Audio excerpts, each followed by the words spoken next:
লাঠিটা কোথায়? লাঠিটা কোথায়?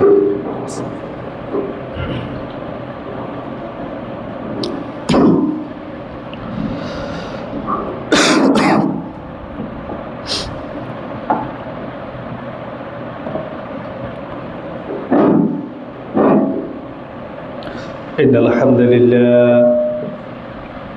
نحمده ونستعينه ونستغفره ونؤمن به ونتوكل عليه ونعوذ بالله من شرور أنفسنا ومن سيئات أعمالنا من يهده الله فلا مضل له ومن يضلل فلا هادي له وأشهد أن لا إله إلا الله وحده لا شريك له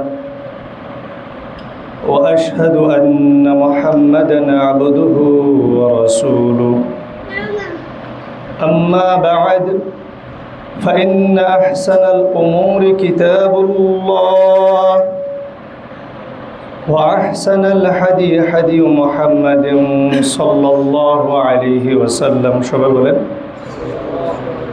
وشر الأمور محدثاتها وكل محدثة بدعة وكل بدعة ضلالة وكل ضلالة في النار فقال الله سبحانه وتعالى في كلامه المجيد وفرقانه الحميد أعوذ بالله من الشيطان الرجيم يا أيها الذين آمنوا اتقوا الله حق تقاته ولا تموتن إلا وأنتم مسلمون وقال الله سبحانه وتعالى في آيات أخرى يا أيها الناس اتقوا ربكم الذي خلقكم من نفس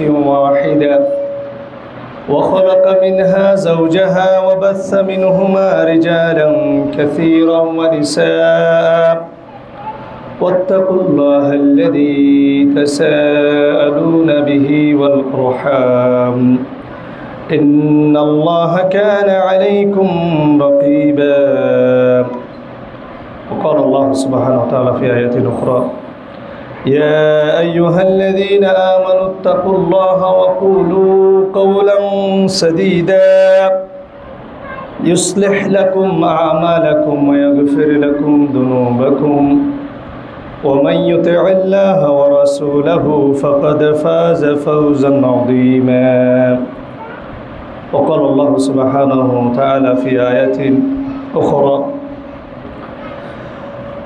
يود المجرم لو يفتدي من عذاب يومئذ ببنيه وصاحبته وأخيه وفصيلته التي تؤويه ومن في الأرض جميعا ثم ينجيه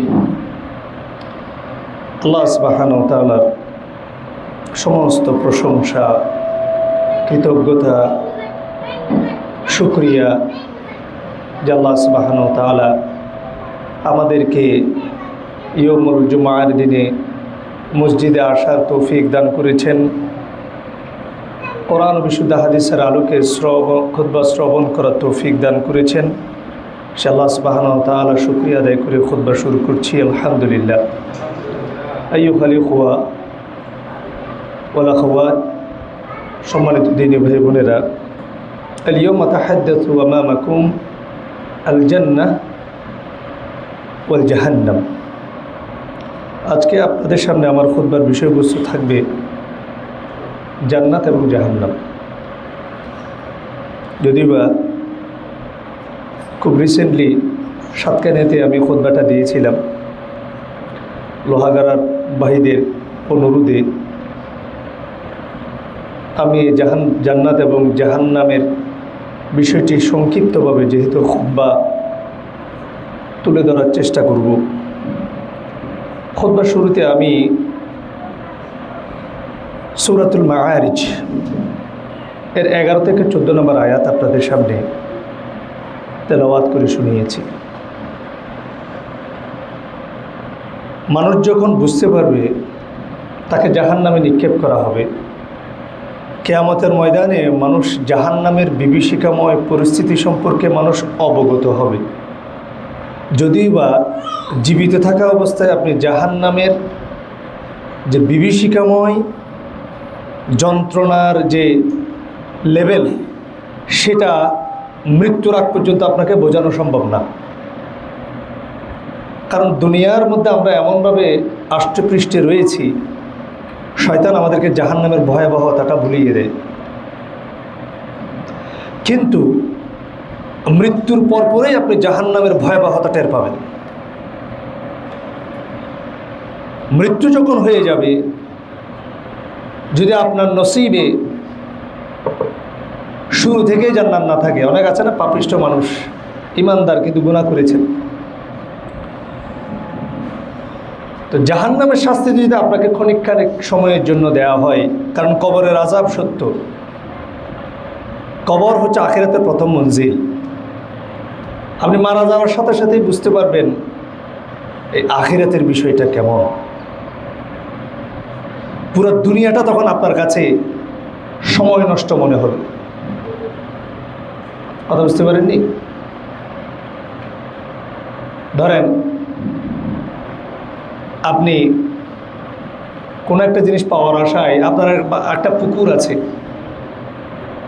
আপনি পুকুরে মেশিন লাগিয়ে দিলেন, পানি সেচ করবেন, উদ্দেশ্য হচ্ছে আপনার কি পাওয়া? মাছ পাওয়া।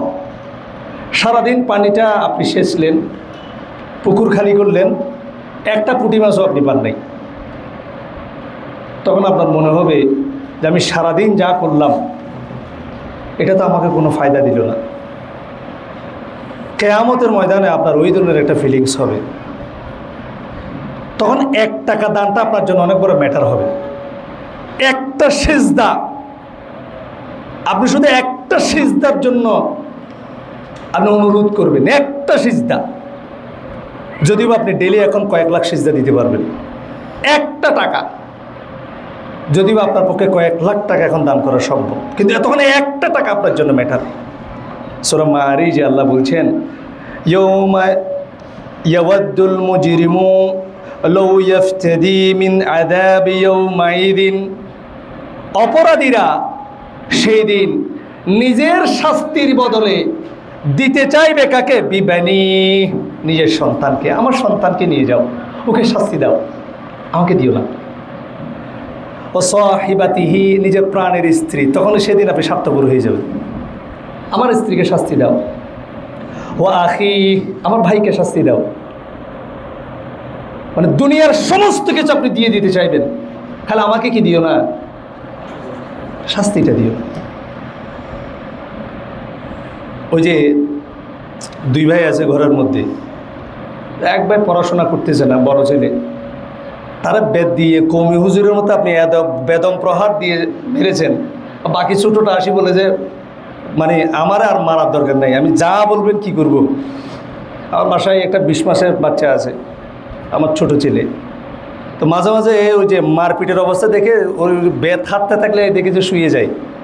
20 মাসের বাচ্চা বুঝে গেছে এই বেতের জিনিসটা খুব ডেঞ্জারাস।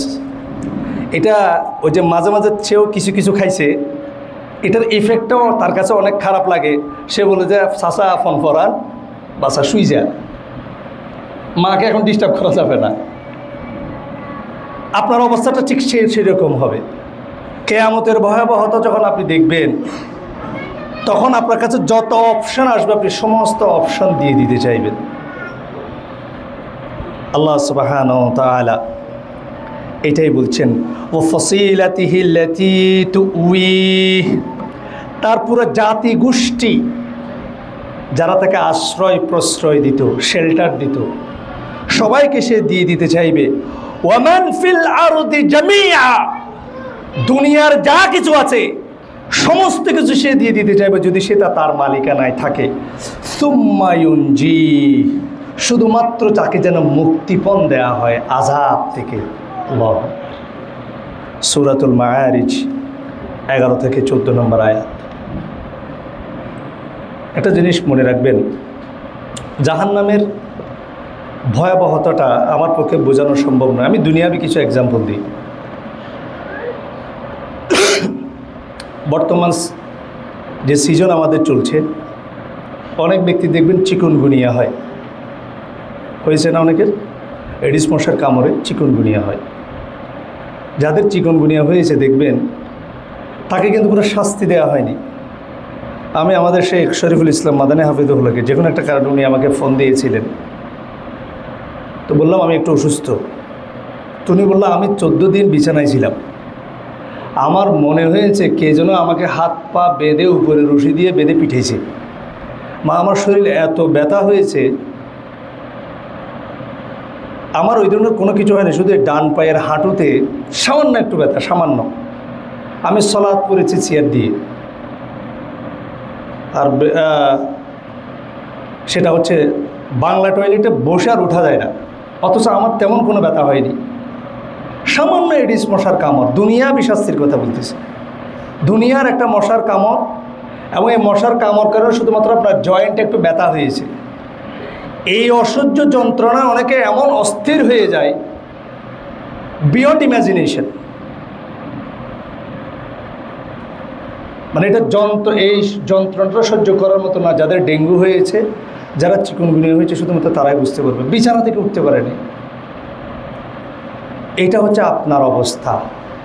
এটা দুনিয়াতে আপনাকে কোনো শাস্তি দেওয়া হয়নি, শুধুমাত্র আপনার শরীরে একটা মশার কামড়ের কারণে একটা বিষক্রিয়া হয়েছে, আপনার গিটে সামান্য ব্যথা হয়েছে। এটার রিয়াকশন হচ্ছে আপনার বডির এই অবস্থা। আমরা গত 17 বছরে আমরা একটা শব্দের সাথে পরিচিত, সেটা হচ্ছে আয়নাঘর। আয়নাঘরে যাদেরকে শাস্তি দেওয়া হয়েছে, আমি অনেকের বক্তব্য শুনেছি।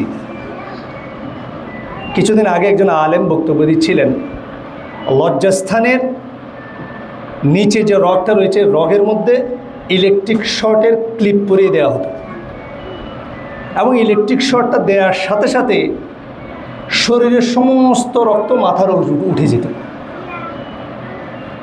এবং যখন ইলেকট্রিক শকটা বন্ধ করা হতো, তার পুরো শরীরটা এভাবে ধুলতে থাকতো, এবং তাকে বসতে মানা করা হতো, কারণ বসতে লোকটা মারা যাবে। আপনি যদি ইলেকট্রিক শকটা অবস্থায় যদি বসে যান, আপনি মারা যাবেন। জিন্দা মানুষকে এই আঙ্গুলের নখগুলা 5 মিনিটের মধ্যে তোলা হয়েছে। এক ধরনের একটা ডিভাইস আছে, এটা দিয়ে জাস্ট টান দিলে এটা এই নখটা উঠে যায়। অনেকেরই দেখবেন হোঁচট খাওয়ার কারণে নখ উঠে গেছে, যন্ত্রণাটা আমরা সবাই জানি। 10টা নখ তুলে ফেলা হয়েছে ক্লিপ দিয়ে। যতগুলো মানুষকে ভয়াবহ শাস্তি দেওয়া হয়েছে, অনেকে বের হয়ে তাদের শরীরে ক্যান্সার হয়ে গেছে। অনেকেই পুলিশকে অর্ডার করেছে, ভাই আমাদেরকে মেরে ফেলেন, আমাদেরকে মেরে ফেলেন। দুনিয়ার সামান্য শাস্তি আপনার শরীর নিতে পারছে না।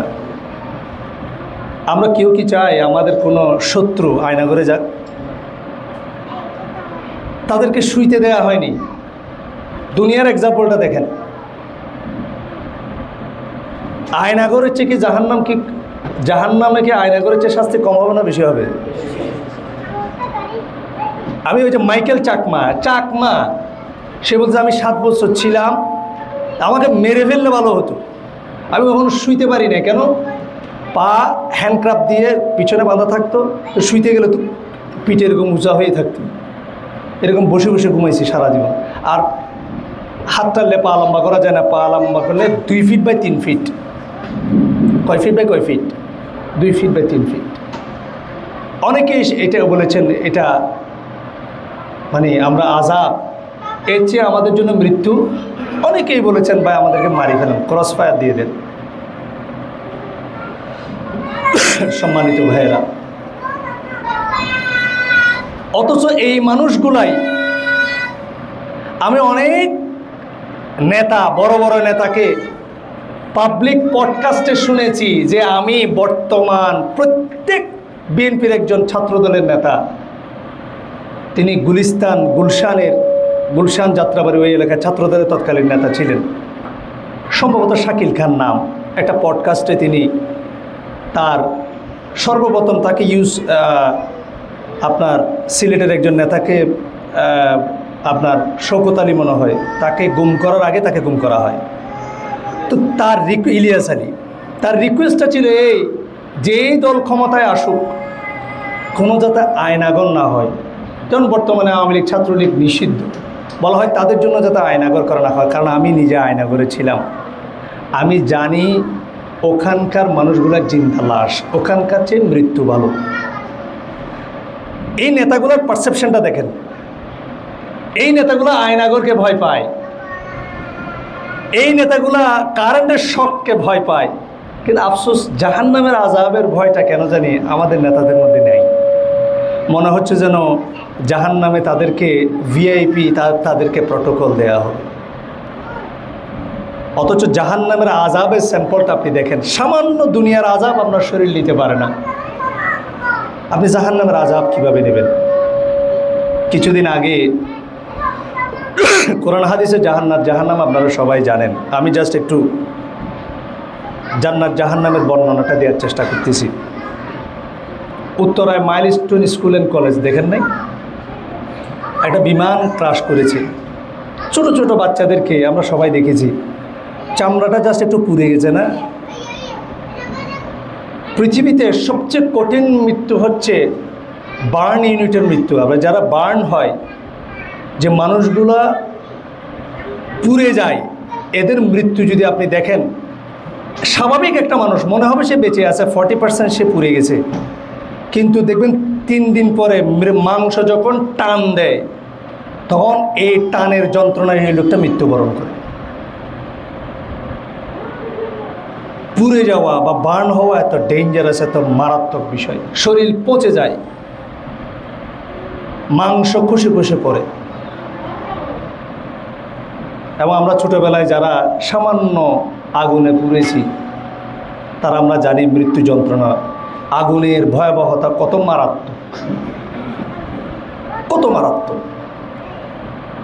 অথচ জাহান্নামের প্রধান শাস্তি হবে আগুন দিয়ে। এটা দুনিয়ার আগুন 70 গুণ বেশি, 70 গুণ বেশি। একটা ওই যে হিন্দুরা দেখবেন কিছু চুল্লি বানাইছে, এখন দেখবেন, আমি মাঝে মাঝে ইউটিউবে দেখিয়েন যে হিন্দুদেরকে পোড়ানো হয় না, এখন আর ডিজিটাল সিস্টেম বাইর করছে। একটা কিছু চুল্লি আছে, আগুনের চুল্লি, গ্যাসের চুল্লি, আগুন জ্বলতেছে, লাস্টটা করে ঢুকাই দেয়, 2 মিনিটে এটা ছাই হয়ে বাইরে হয়ে যায়। দেখছেন? জাহান্নামের আগুন এরকম হবে না, এর চেয়ে বেশি হবে। বাট আমরা কিন্তু ওই জাহান্নামের পথে হেঁটে যাচ্ছি দিন রাত 24 ঘন্টা। আমি যদি আজকে মৃত্যুবরণ করি, আমাকে এই জাহান্নামের রাস্তা দিয়েই যেতে হবে, এই বোধশক্তি আমার আছে কিনা? সবচেয়ে মারাত্মক এবং ভয়ঙ্কর বিষয় হচ্ছে জাহান্নামের উপর হচ্ছে পুলসিরাত। এই পুলসিরাত প্রত্যেক নবী রাসূলকে পার হইতে হবে। জাহান্নামের উপর দিয়েই কিন্তু জান্নাতে যাওয়া লাগবে। আপনাকে এমনি জান্নাতে ঢুকাই দেওয়া হবে, বিষয়টা এমন নয়। আপনি কথা বুঝতে পেরেছেন? আপনি জান্নাতে যে যাবেন, পুলসিরাত যেটাতে কিসের উপরে বলেন? কিসের উপরে? জাহান্নামের উপরে। এই জাহান্নামের পরীক্ষা সবাইকে পাস করে যেতে হবে। নিচে এসে দেখবে জাহান্নাম, এটার উপর দিয়ে এবার আপনি পুলসিরাত পার হবেন। আর পুলসিরাতের বর্ণনা আমরা একদম ছোটবেলা থেকে শুনে আসতেছি। এটা কর্ণফুলী ব্রিজ না, এটা পদ্মা সেতুর ব্রিজ না। আংটা থাকবে, বড় বড় আংটা, মানুষের আমল নামা অনুযায়ী আংটা তাকে আঘাত করবে, আপনি অবাক হয়ে যাবে। আংটা আপনাকে এভাবে ধরে রাখবে, আপনি যেতে চাইবেন, সামনে যেতে পারবেন না। আপনি সেই দিন বুঝতে পারবেন আপনার এই নামাজ কোনো কাজে লাগেনি, আপনার নামাজ এটা খুলুসিয়তের সহিত হয়নি, এটা যথার্থ রূপে হয়নি। আপনার আরও কান্না করার দরকার ছিল। যে গুনাহগুলো আপনি চাইলে ছাড়তে পারতেন, সেটা ছাড়ার দরকার ছিল। যে পাপাচার আপনি লিপ্ত ছিলেন, আপনি মনে করেছিলেন তওবা করলে ক্ষমা করে দেবে, এটা আপনার না করা উচিত ছিল। সেই দিন আপনি বুঝতে পারবেন, তখন আর সময় থাকবে আল্লাহ জাহান্নামীদেরকে প্রশ্ন করবে যে হে বান্দা, তোরে তো আমি জাহান্নামে দেব, তোর যদি দুনিয়া এবং দুনিয়ার সমপরিমাণ সম্পত্তি তোর যদি থাকে, তুই আজকে কি তোর শাস্তি থেকে বাঁচার জন্য এটা দিয়ে দিবি? বলতো 1 সেকেন্ড, আল্লাহ চাইলেও নিয়ে নাও, এখনই নিয়ে নাও। আল্লাহ বলবে আমি তো দুনিয়াতে তোর কাছে এটা চাই নাই, আসমান জমিন তোর কাছে চাই নাই, তোর সমুদয় সম্পদও আমি তোর কাছে চাই নাই। তোরে বলি নাই তুই বিবাহ করতে পারবি না, তোরে বলি নাই তুই খানা খেতে পারবি না, তোরে বলি নাই আনন্দ করতে পারবি না, তোরে বলেছিলাম শুধুমাত্র আমার সাথে শিরিক করবি না, তোরে বলেছিলাম শুধু আমার নিষেধকৃত কাজ থেকে তুই বিরত থাকবি। সামান্য কিছু নিষেধ, সামান্য কিছু বিধিনিষেধ আমি তোকে, দুনিয়ার সমস্ত কিছু তোকে আমি তোমার মুবাহ করে দিয়েছি, জায়েজ করে দিয়েছি, হালাল করে দিয়েছি, সামান্য কিছু তোর জন্য হারাম করে দিয়েছি আমি, তুই সেখান থেকে বিরত থাকতে পারলি না। আর এখন বলতেছস যে আযাব থেকে বাঁচার জন্য তুই আসমান জমিনের সব কিছুই দিয়ে দিবি। আল্লাহ, আমাদের প্রত্যেকেরই ফিলিংস এটা হবে।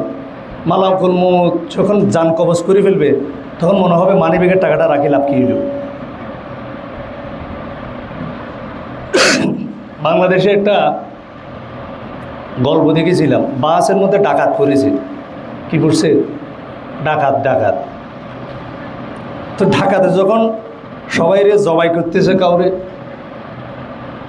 কাউকে হেস্তনেস্ত করতেছে, ভয়ঙ্কর একটা অবস্থা, গুলোগুলি চলতেছে, কয়েকজনকে মেরে রক্তাক্ত করে শোয়াই রাখছে, বাঁচে না মরে।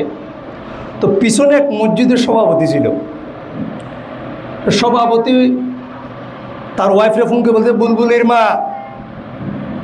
বিপদে আছি, দোয়া করিস, হয়তো দেখা নাও হইতে পারে, আমার ঘরের ছাদে মসজিদের 12 বস্তা সিমেন্ট আছে, এগুলো মসজিদে দিয়ে দিস,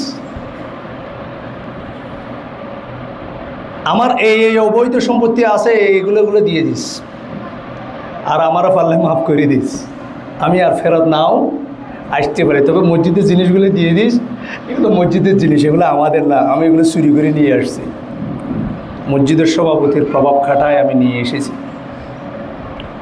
এক ঘটনাক্রমের সামনে পুলিশ চলে আসছে, আমাদের অভ্যাসটার কথা বলতেছে, এখন পুলিশ এসে ডাকাতদেরকে গ্রেফতার করে ফেলছে।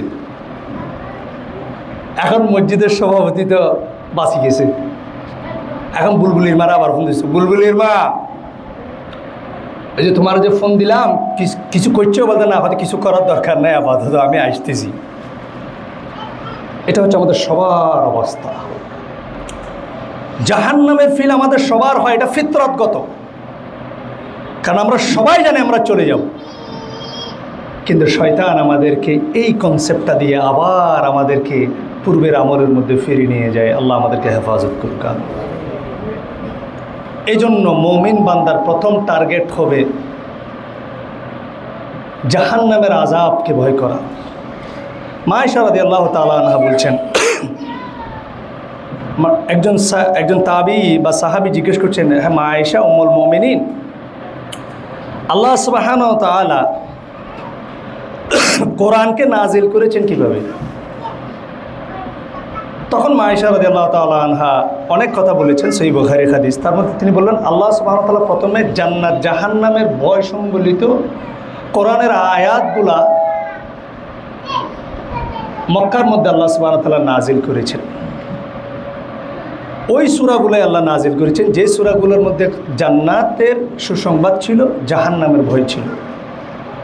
পরবর্তীতে মানুষ যখন তাকওয়া অর্জন করলো, জাহান্নামের ভয়ে ভীত হলো, মানুষের অন্তর ঠান্ডা হলো, তখন আল্লাহ সুবহানাহু ওয়া তাআলা হালাল হারামের বিধান নাজিল করেছেন, কোনটা হালাল কোনটা হারাম। এরপর মা আয়েশা রাদিয়াল্লাহু তাআলা আনহা চমৎকার কথা বলেছেন, ওয়ালাউ নাযালা আউওয়ালা শাইইন লা তাশরাবুল খামরা লাকালু লানাদাউল খামরা আবাদা। যদি আল্লাহ প্রথমেই কোরআনের আয়াত উম্মতে মুহাম্মাদের কথা বলতেছি, সাহাবায়ে কেরামের কথা বলতেছি, মা আয়েশা রাদিয়াল্লাহু তাআলা আনহার বক্তব্য, সাহাবায়ে কেরামের মধ্যে যদি সর্বপ্রথম নাজিল করা হতো লা তাশরাবুল খামরা, তোমরা মদ খাবে না, লাকালু, প্রত্যেক সাহাবী তখন বলতো লানাদাউল খামরা আবাদা, আমরা জীবনে মদ ছাড়বো না, নাউযুবিল্লাহ। ওয়ালাউ নাযালা লা তাজুনু, যদি আল্লাহ প্রথমে কোরআনের আয়াত নাজিল করতেন যে তোমরা জিনা করিও না, লাকালু লা নাদাউ জিনা আবাদা, আমরা কোনোদিন জিনা ছাড়ব না। কথা বুঝতে পেরেছেন? এই জন্য হালাল হারামের বিধান মানার আগে, জানার আগে আজকে বিষয়টা নিয়ে অনেক আলোচনা হয়েছে, কিভাবে আমরা মুআমালাতের মধ্যে, আদব আখলাকের মধ্যে এগিয়ে যেতে পারবো। এক নম্বর বিষয় হচ্ছে এটাই যে আল্লাহ রাসূল সাল্লাল্লাহু আলাইহি ওয়াসাল্লামকে আল্লাহ সুবহানাহু ওয়া তাআলা যে শিক্ষাটা দিয়েছেন, এই জিকিরটা পরকালীন যিকরুল মাউত, তাযকিরাতুল মাউত, মৃত্যুর ভয়, আখিরাতের ভয়াবহতা, জাহান্নামের ভয়াবহতা আপনার অন্তরে যদি আপনি ফিল করতে পারেন, আজকে আপনি মারা যাবেন। কিছুক্ষণ আগে আমরা 10টা একটা জানাজা পড়ে এসেছি, বৃষ্টি হবে। আচ্ছা, কারেন্ট যদি এখন চলে যায় আমাদের গরম লাগবে না? আমাদের পিঠ চুলকালে অস্থির লাগবে না? ঠিক না? আর কেউ নাই, আমাকে যদি অ্যামাজন জঙ্গলের মধ্যে ফেলে দেওয়া হয়, আমি বাঁচবো 2 দিন, এমনি মানসিকভাবে অসুস্থ হয়ে যাব। কবরের মধ্যে কে থাকবে আপনার সাথে, কে যাবে? কখনো আমরা চিন্তা করেছি জাহান্নামের মধ্যে আমার সাথে কে থাকবে? মানুষের একটা কথা আছে, সুসময়ে মানুষ জুটে। জান্নাতের মধ্যে যদি কারো সঙ্গী সাথী করতে চান, আমার লোকে কে আইবে? কথা আমরা সবাই আছি বস। আর যদি বলেন আমার লোকে জাহান্নামে গেছে, কথা তো মাথা খারাপই, তো নিজে বোতল ফাটি, নিজে মাথা খারাপ, আর আমাদের মাথা খারাপ করার জন্য বসিয়েছে। মানুষ আপনার ভালোটা গ্রহণ করবে, কখনো মন্দটা গ্রহণ করবে না। মানুষ আপনার সুখের সাথে হয়, দুঃখের সাথে কেউ হয়? হ্যাঁ, দুঃখের সাথে একটা এক্সাম্পল দিই। বন্ধুরা ফোন দিয়ে বলছেন, দোস্ত 20,000 টাকা দরকার। হ্যাঁ দোস্ত, হাত একদম খালি, আমি তোর দিতাম, বোধ কালকে বেড়া খরচ করে দিয়েছি। টাকা আছে, টাকা কি আছে, কিন্তু বন্ধু মানুষ টাকা যদি উল্টাপাল্টা করে, আমাদের সমাজে এটা আছে, দিলে আর দেয় না। বন্ধু মানুষের টাকা আমি আত্মীয়স্বজনকে এরকম অনেক দিছি। ধরেন বিয়ে, শ্বশুর বাড়ির গোষ্ঠী, যদি জামাইয়ের টাকা হয়, দাও না হয়, দাও 10 দিনের জন্য, পরে 5 বছরে টাকা উদ্ধার করছি। এই হচ্ছে আমাদের অবস্থা। সুসময়ে মানুষ আপনার সাথে থাকবে, দুঃসময়ে কেউ থাকবে না। এই জন্য আল্লাহ রাসূল সাল্লাল্লাহু আলাইহি ওয়াসাল্লাম বলছেন, ইয়াতবাউল মাইয়িতা সালাসা, মানুষ যখন মরে যায় তাকে 3টা জিনিস অনুসরণ করে। ফায়ারজিউ ইথনানি ওয়া ইয়াবকা মাআহু ওয়াহিদ, 2টা জিনিস ফিরে আসে, একটা জিনিস তার সাথে থেকে যায়। ইয়াতবাউহু মালুহু ওয়া আহলুহু ওয়া আমালুহু, তাকে অনুসরণ করে তার সম্পদ, তার পরিবার, তার আমল। ফারজিউ আহলুহু ওয়া মালুহু, কবরের মধ্যে আপনার পরিবার যাবে না। আচ্ছা, কেউ যদি মারা যায়, লাশ ডিকম্পোজ হওয়া যখন শুরু করবে, আপনি আপনার মা বাবা লাশও রাখবেন? মহব্বত করে 2 দিন রাখেন না ঘরের মধ্যে, দেখি। আপনার প্রাণের নাতি নাতনি যারা, আপনার মা বাবার প্রাণের নাতি নাতনি যারা ছিল, তারাই বলবে, বাবা দাদা দাদির শরীর থেকে দুর্গন্ধ। আর মানুষ যখন ডিকম্পোজ হয়, পৌঁছে যায়, গন্ধটা খুব মারাত্মক হয়, আপনি বরদাস্ত করতে পারবেন না। আপনি নিজের মা বাপ আপনি রাখতে পারবেন না, আপনি রাখবেনও না। আমাদের সমাজে এমনও আছে, মৃত মা বাবাকে যদি স্বপ্নে দেখা যায়, হুজুরের কাছে হুজুর আমার মরা মা বাবা আমারও স্বপ্নে দেখাইছে, কীর্তাম হয়তো কীর্তে মানি, হয়তো আমার মনে হইতেছে আমারও লই যেতে চাইতেছে, হয়তো না আমার কাছে আইব গা, হয়তো কিছু একটা করা দরকার না, যাতে আমার সাথে স্বপ্নেও দেখা না করে। নাউযুবিল্লাহ বলবেন না? নিজের মা বাপ কত মহব্বত আপনি করেন, এখন আপনি স্বপ্নে দেখবেন সেটাও আপনি এক্সপেক্ট করেন না, কারণ হেতে মারা গেছে। এরকম কখনো শুনেন নাই? স্বপ্নে মা বাপ মরা মানুষকে দেখছে, এতে ঘুম হারাম হয়ে গেছে, কি দেখলাম আমি, কেন? হয়তো আমার মনে নিয়ে যেতে চাচ্ছে, এই জন্য আমার স্বপ্নে দেখা দিতেছে। এই হচ্ছে আমাদের অবস্থা। মৃত্যু অবশ্যম্ভাবী বিষয়, আপনাকে মারা যেতেই হবে। সুম্মা ইলাইনা ইয়াবাহুম সুম্মা ইন্না আলাইনা হিসাবাহুম সুম্মা তুরাদ্দুনা ইলা আলিমিল গায়বি ওয়াশ শাহাদা ফায়ুনাব্বিউকুম বিমা কুনতুম তা'মালুন। তোমাকে অবশ্যই আল্লাহর সামনে দাঁড়াতে হবে, প্রত্যেকটা কৃতকর্মের জবাবদিহিতা আল্লাহকে করতে হবে। ফামান ইয়া'মাল মিসকালা যাররাতিন খায়রান ইয়ারাহ ওয়া মান ইয়া'মাল মিসকালা যাররাতিন শাররান ইয়ারাহ। সামান্য পরিমাণ অন্যায় করেছেন, সেদিন আপনাকে সেটা দেখিয়ে দেওয়া হবে। জাররা পরিমাণ, জাররা পরিমাণ। এই জন্য যে কোনো সগীরা গুনাহ, কবিরা গুনাহ জাহান্নামের পথ আপনাকে নিয়ে যাবে। এই জায়গা থেকে আপনাকে সাবধান হয়ে যেতে হবে। এটা একটা শয়তানের ধোঁকা। আমি গুনাহ করব আর আল্লাহ আমাকে ক্ষমা করে দেবে, এটা শয়তানের ধোঁকা। কারণ আপনি যখন গুনাহ করবেন, কানাত নুকতাতুন সাউদাউ ফি কলবি, আপনার অন্তরে দাগ পড়ে যাবে। ফাইন জাদা জাদাত হাত্তা তা'লু কলবাহ। বারবার যখন গুনাহ করবেন, আপনার অন্তরের মধ্যে এমন রাইন পড়বে, মরিচিকা পড়বে, আপনার অন্তর এমন দৈজিক হয়ে যাবে, হেদায়েত প্রাপ্ত থেকে গোমরাহ হয়ে, পথভ্রষ্ট হয়ে, বেঈমানদার হয়ে আপনি দুনিয়া থেকে যেতে পারেন, চিরস্থায়ী জাহান্নামী হয়ে যেতে পারেন।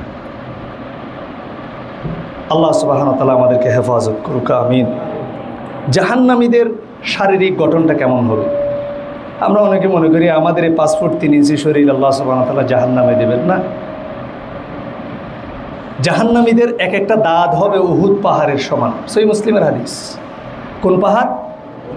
উহুদ পাহাড়ের সাইজ জানেন? যারা সৌদি আরবে ছিলেন তাদের আইডিয়া আছে। উহুদ পাহাড় লম্বায় 7 কিলোমিটার, প্রস্থে 3 কিলোমিটার, উচ্চতা 350 মিটার।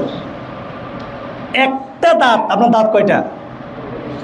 একটা দাঁত যদি 7 কিলোমিটার, 3 কিলোমিটার আর 350 মিটার উঁচা হয়, এর 32টা দাঁত। এবার আপনার গালের সাইজ কতটুকু হবে?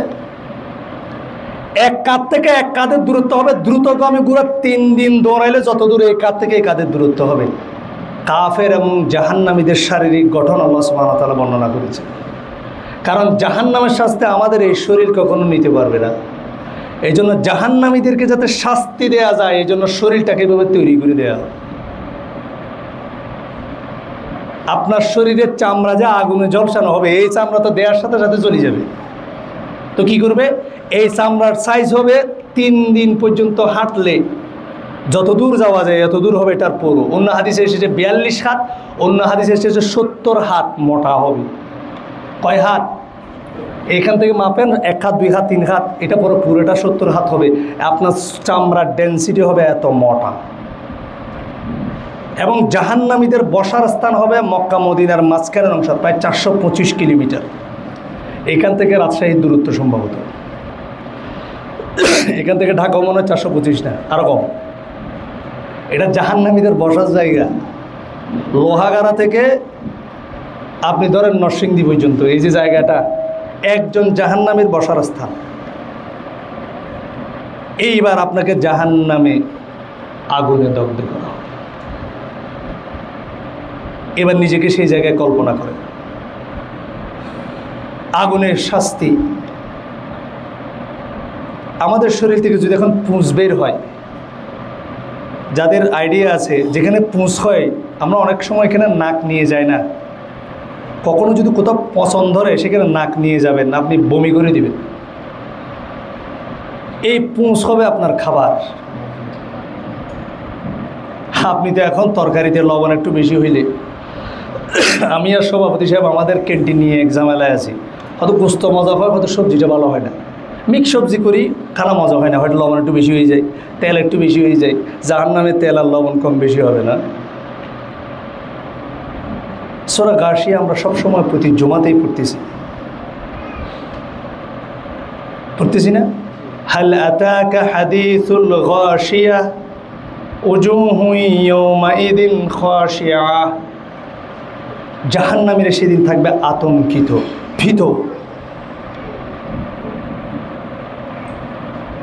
আমিলাতিন নাসিবা তাসলা নারান হামিয়া তুসকা মিন আইনিন আনিয়া লাইসা লাহুম তুআমুন ইল্লা মিন দারি লা ইউসমিনু ওয়া লা ইউগনি মিন জু। পানি আমরা খাই, তৃষ্ণা নিবারণের জন্য, কিন্তু জাহান্নামে এমন পানি দেওয়া হবে তৃষ্ণা আরও বাড়াই দিবে, তৃষ্ণা আরও বাড়িয়ে দিবে। এমন খাবার দেওয়া হবে ক্ষুধা আরও বেড়ে যাবে, ক্ষুধা আরও বেড়ে যাবে। শেষ হুযায়ফা ইবনুল ইয়ামান রাদিয়াল্লাহু তাআলা আনহুর সম্ভবত তাকে ওমর রাদিয়াল্লাহু তাআলা আনহু বলেছিলেন, মানুষ যখন মরে যাবে তার ফিলিংসটা কেমন হবে। হুযায়ফা ইবনুল ইয়ামান বলেছিলেন, কাঁটাযুক্ত একটা গাছ পেটের ভিতর ঢুকিয়ে দেওয়া হবে, কাঁটাযুক্ত একটা গাছ পেটের ভিতর ঢুকিয়ে দিলাম, এরপর ওই গাছ তার সমস্ত শরীরের অঙ্গপত্রকে এক একটা রগ ধরল, এবার সে গাছটা ধরে টান দিলাম, শরীরের নাড়িগুলি যা আসছে বের হয়ে গেছে ছিঁড়ে, আর যা আসে থেকে গেছে। একটা মানুষকে যদি এরকম গাছ ভরে দেওয়া হয় পেটের ভিতরে, এবং তার প্রত্যেকটা শিরে উপশিরে কাঁটাগুলো বাজার পর যখন টান দেওয়া হয়, তার যে যন্ত্রণা হবে সেটা হচ্ছে সাকরাতুল মৌতের যন্ত্রণা। এটা মৃত্যুর জার্নি শুরু হবে আপনার এইভাবে। এই জন্য মৃত্যুর প্রস্তুতি আমাদেরকে গ্রহণ করতে হবে।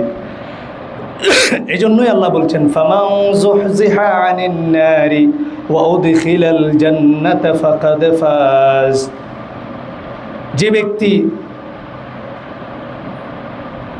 ব্যক্তি ফামান যুহজিহা আনিন নার ওয়া উদখিলাল জান্নাহ ফাকাদ ফাজ, আপনার মূল টার্গেট হবে জাহান্নাম থেকে বাঁচা। আপনার জীবনের প্রত্যেকটা কাজের টার্গেট হবে জাহান্নাম থেকে বাঁচা। আপনার প্রত্যেকটা কাজের ক্রাইটেরিয়া, আমি রাজনীতি করছি, এই রাজনীতি আমাকে কি জাহান্নামে নিয়ে যাবে? যদি জাহান্নামে নিয়ে যায়, এই রাজনীতি আমার করার দরকার নেই। কারণ আল্লাহ রসুল বলেছেন, মান দাআ বিদাওয়াল জাহিলিয়া ফাহুয়া মিন জুসা জাহান্নাম ওয়া ইন সামা ওয়া সাল্লা ওয়া জাআমা আন্নাহু মুসলিম। আপনি মানুষকে যদি জাহিলিয়াতের দিকে ডাকেন, কোরআন সুন্নাহর বাইরে মানব রচিত মতবাদের দিকে ডাকেন, আপনি হচ্ছেন জাহান্নামী। যদি আপনি সালাত আদায় করেন, সিয়াম রাখেন, নিজেকে মুসলমান দাবি করেন, তাহলে মানব রচিত কোনো মতবাদে বিশ্বাসে কোনো রাজনীতি করা যাবে। সুদের কোনো কারবারে সম্পৃক্ত হওয়া যাবে। মা বোনদের উদ্দেশ্যে বলবো, পর্দার বাইরে যাওয়া যাবে না। আপনি বলতে পারেন, আল্লাহ সুবহানাহু ওয়া তাআলা নারীদেরকে ওইভাবে সৃষ্টি করে দেওয়া হয়েছে তারা যাতে বেশি কাপড় পরতে পারে। এটা মানুষের ফিতরতগত। আমার একটা ছোটো মেয়ে আছে 8 বছরের, সে গরমকালে কাঁথা নিয়ে ঘুমায়, কিন্তু আমার ছেলেটা তেমন করে না, কম্বল নিয়ে ঘুমায় গরমে। প্রায় মেয়েদেরকে আপনি এটা দেখবেন, এটা আল্লাহ সুবহানাহু ওয়া তাআলা তাদেরকে ফিতরতগতভাবে দিয়ে দিয়েছেন। ঘুমানোর সময় যে কোনো সময় দেখবেন তারা একটা কাপড় নিয়ে ঘুমায়।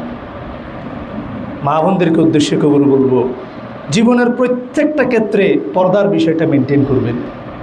এটা আপনাকে জাহান্নাম থেকে বাঁচিয়ে দেবে। আল্লাহ রসুল সাল্লাল্লাহু আলাইহি ওয়াসাল্লামের একজন সাহাবীর মহিলার মৃগী রোগ ছিল।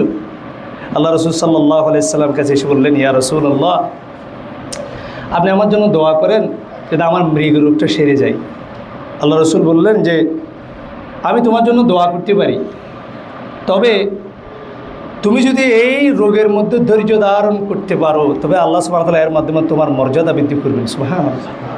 আর আমাদের মধ্যে একটু কাশি হলে, জ্বর হলে, অস্থির হতাশা, তো আল্লাহ আমারে পাইছে, তাহাজ্জুদ পড়ি, সালাফি আহলে হাদিস মসজিদ মারকাজে দান করি, ঘুরি ঘুরি জুমার খুতবা শুনি, আর আল্লাহ পায় আমারে। আমার মায়ের ক্যান্সার, বাপের ডায়াবেটিস, আমার বউর অসুস্থ হয়, আমার রিজিক আসে না, অথচ আল্লাহ বলতেছেন, আল্লাহ রাসূল সাল্লাল্লাহু আলাইহি ওয়াসাল্লাম বলেন, ইন্নাল্লাহা ইযা আহাব্বা কওমান, যদি আল্লাহ সুবহানাহু ওয়া তাআলা কোনো কওমকে মহাব্বত করেন, আল্লাহ সুবহানাহু ওয়া তাআলা এদেরকে মুসিবতের মধ্যে ফেলেন। ফামান রাদিয়া, যে ব্যক্তি এই মুসিবতের মধ্যে পেরে সন্তুষ্ট থাকে, ফালাহুর রিদা, তার জন্য আল্লাহ সন্তুষ্টি। সুবহানাল্লাহ। ওয়ামান সাখাতা, আর যে ব্যক্তি অসন্তুষ্ট হয়ে যায়, ফালাহুস সাখাত, তার জন্য আল্লাহর অসন্তুষ্টি। নাউযুবিল্লাহ। সুবহানাল্লাহ। ওই মহিলাটা কথাটা শোনার সাথে সাথে বললেন, ইয়া রাসূলুল্লাহ, তাহলে আমার সুস্থতার জন্য দোয়া করার দরকার নেই, তবে আপনি দোয়া করবেন মৃগী রোগীতেও আমি পড়ে যাওয়ার সাথে সাথে আমার কাপড় সরে যায়, আমি যদি বেহোশ হয়ে যাই কখনো, আমার কাপড়, আমার ইজ্জত আবরুর, আমার পর্দা যাতে ঠিক থাকে। আল্লাহ রাসূল সাল্লাল্লাহু আলাইহি ওয়াসাল্লাম সে দোয়া করলেন। পরবর্তীতে মহিলাটা যখনই বেহোশ হতো, তার কাপড় সরতো না। বলেন সুবহানাল্লাহ। একজন মহিলা আল্লাহ সুবহানাহু ওয়া তাআলার কাছ থেকে আখিরাতে দারাজাত পাওয়ার জন্য দুনিয়ার রোগকে বহন করার জন্য সে রাজি হয়েছে। এই মানুষগুলো হচ্ছে আমাদের জন্য আদর্শ। এই মানুষগুলোর আদর্শ আমাদেরকে ধারণ করতে বলা হয়েছে। তাহলে এদের সাথে আমাদের হাসন নসর হবে, এদের সাথে আমরা জান্নাতে থাকতে পারবো। আর যাদেরকে আমরা আদর্শ হিসেবে গ্রহণ করছি, যাদের কথায় আমরা চলছি, যাদেরকে মনে করছি আমরা এরাও তো চলতেছে, ঠিক আছে, তো এরা জাহান্নামের বাসিন্দা হবে, আমাদেরকেও জাহান্নামে নিয়ে যাবে। এই জন্য মুহাম্মদ রাসূলুল্লাহ সাল্লাল্লাহু আলাইহি ওয়াসাল্লাম এবং তার সঙ্গী সাথী সাহাবায়ে কেরামের আদর্শকে ধারণ করে আমাদেরকে চেষ্টা করতে হবে জাহান্নাম থেকে বাঁচার জন্য। আল্লাহ আমাদেরকে হেফাজত করুক, আমিন। এই জন্য দিনী ভাই বোনদের প্রতি অনুরোধ থাকবে, আল্লাহ সুবহানাহু ওয়া তাআলার রাস্তায় ইস্তেকামত থাকার চেষ্টা করবেন, দ্বীনের উপর ইস্তেকামত থাকার চেষ্টা করবেন, কোরআন সুন্নাহ নিয়ে পড়াশোনা করার চেষ্টা করবেন। আল্লাহ সুবহানাহু ওয়া তাআলার দ্বীনের উপর টিকে থাকতে হলে আপনাকে ইলম অর্জন করতে হবে, জ্ঞান অর্জন করতে হবে, আমল করতে হবে। কি করতে হবে? কারণ ইবনে আব্বাস রাদিয়াল্লাহু তাআলা আনহু বলেছেন, মান আমিলা বিগাইরি ইলম কানা মা ইফসিদু আকসার মিম্মা ইউসলিহ। এটা আমাদের অনেকের ক্ষেত্রে প্রযোজ্য। যে ব্যক্তি ইলম ছাড়া আমল করে সে লাভের চেয়ে ক্ষতি করে বেশি। এই যে আপনি যা আমল করবেন সেটার জন্য কি লাগবে? এই জন্য ইলম আপনাকে আগে অর্জন করতে হবে। ইন্না হাযাল ইলমা দীন। ইসলামী শরীয়তের মধ্যে হচ্ছে ইলমটা হচ্ছেই দীন, আর ইলম হচ্ছে মারিফাতুল্লাহ, মারিফাতু রাসূলি, মারিফাতু দীনিল ইসলাম বিলাদিল্লাহ। আল্লাহ এবং তার রসুল, আল্লাহ দ্বীনের পরিচয় দলিল সহকারে, এটাই হচ্ছে দ্বীন। আমাদের সমাজে দেখেন না যে বলে যারা দোয়া কুনুত ফারান না সূরা ফাতিহা পড়বেন। আজকে জানাজা বললাম, প্রত্যেক জানাজার সালাতে 90% মানুষ জানাজার সালাতে দোয়া জানে না। লজ্জার বিষয় হচ্ছে আমি যদি এখানে আপনাদেরকেও ধরি 50% মানুষের জানাজার দোয়া উল্টাপাল্টা হয়ে যাবে, হবে না? আর আমরা সবাই জানি কোনটা, আল্লাহুম্মা গফির লিহাইয়িনা ওয়া মাইয়িতিনা। আরেকটা সুন্দর দোয়া আছে, আমরা কি এটা পড়ারই চেষ্টা করি না? অথচ জানাজার সালাতের মতো একটা ইম্পর্টেন্ট জিনিস জীবনে একবার পড়তেছে আমার এক আত্মীয়ের জন্য, ওই জন্য দোয়া করতে সমস্যা কোথায়? আল্লাহুম্মা গফির লাহু ওয়ারহামহু ওয়াফি।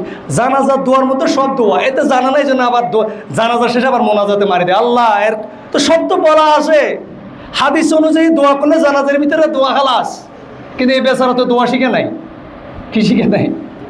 দোয়া শিখে নাই, তাহলে বাংলা মারতেছে। কারণ দোয়া নামাজের ভিতরে যদি বাংলা বললে দোয়া নামাজ ছুটি যায়, এটা ডরে আর বাংলাতে বলতে পারতেছে না। এবার আধা ঘন্টা ধরে মোনাজাত করে দিছে।